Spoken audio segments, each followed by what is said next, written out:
Berkas perkara seluruh tersangka kasus pembunuhan berencana Brigadir Joshua Huta Barat telah dinyatakan lengkap atau P21 oleh Kejaksaan Agung.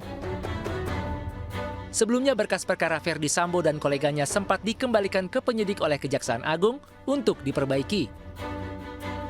Ada kasus lain 7 perkara, 7 bekas perkara menyangkut kalau saya ikutin media itu ada diatur di dalam KUHP pasal 221 dan 233 yang orang awam menyebutkan sebagai obstruction of justice.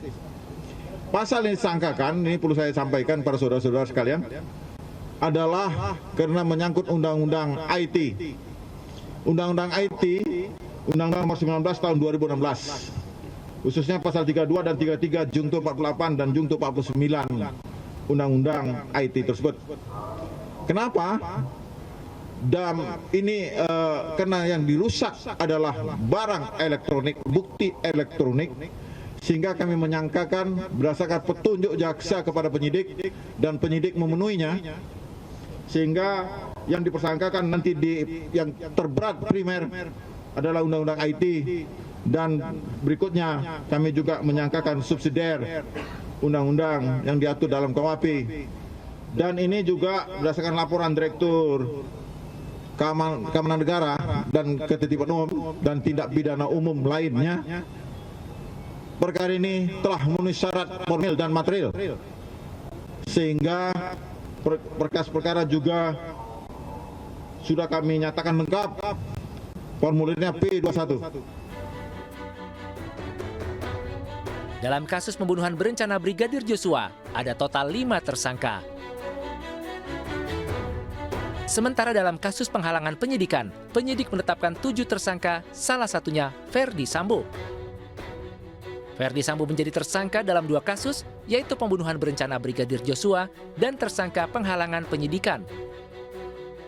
Tahapan hukum selanjutnya setelah berkas perkara dinyatakan lengkap adalah pelimpahan tersangka dan barang bukti ke kejaksaan, lalu berlanjut ke persidangan.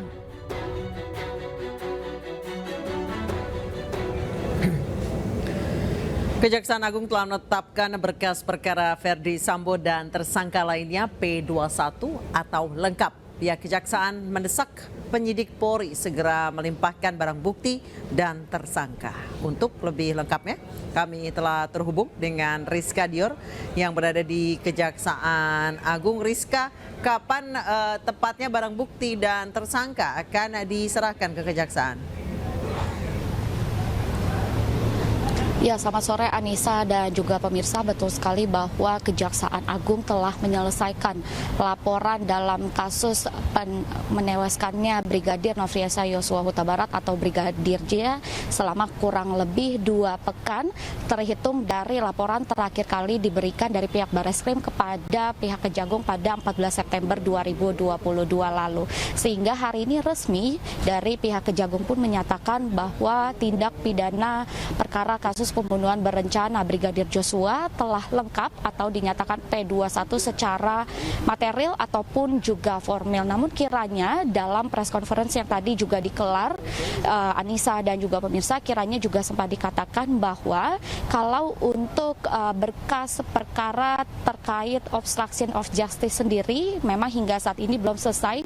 Namun untuk perkara Ferdi Sambo sudah dinyatakan P21 juga atau sudah lengkap, sehingga nantinya apabila menjalani sidang, Ferdi Sambo akan langsung menjalani sidang dengan 2 perkara, yakni baik pembunuhan berencana ataupun sebagai obstruction of justice.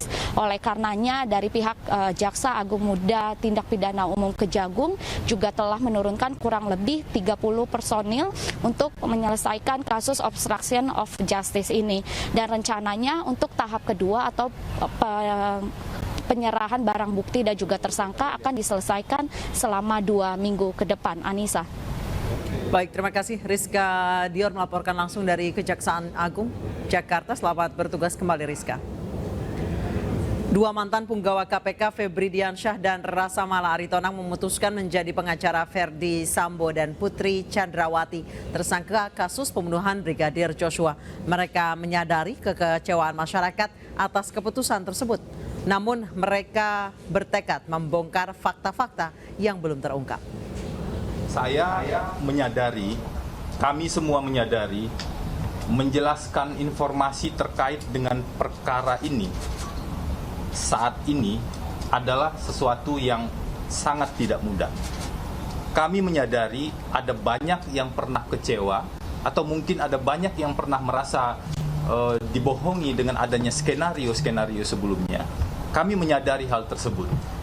Namun dalam konteks niat kami, seperti yang kami sampaikan dalam konferensi pers ini, yang kami harapkan adalah ada fakta-fakta yang diungkap secara berimbang, ada analisis-analisis yang didasarkan pada fakta-fakta. Sidang etik terhadap anggota polisi yang diduga tidak profesional dalam menangani kasus pembunuhan Brigadir Joshua masih terus bergulir. Komisi Etik Polri telah menjatuhkan sanksi pada 16 anggotanya yang terbukti melanggar profesionalitas Polri.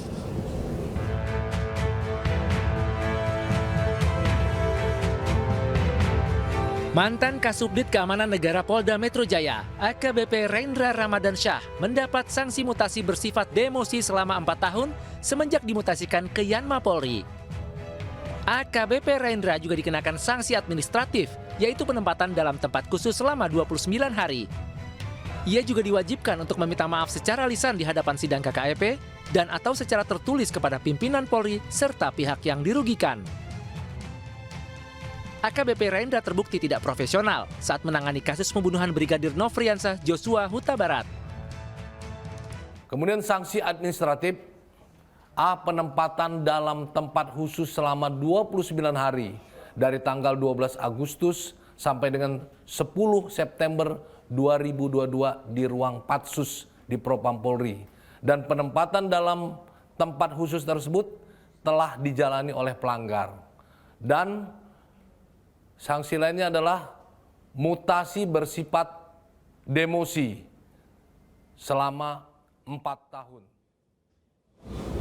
Pemirsa, Newsroom masih akan kembali usai kumandang azan maghrib untuk wilayah DKI Jakarta dan sekitarnya. Tetap bersama kami.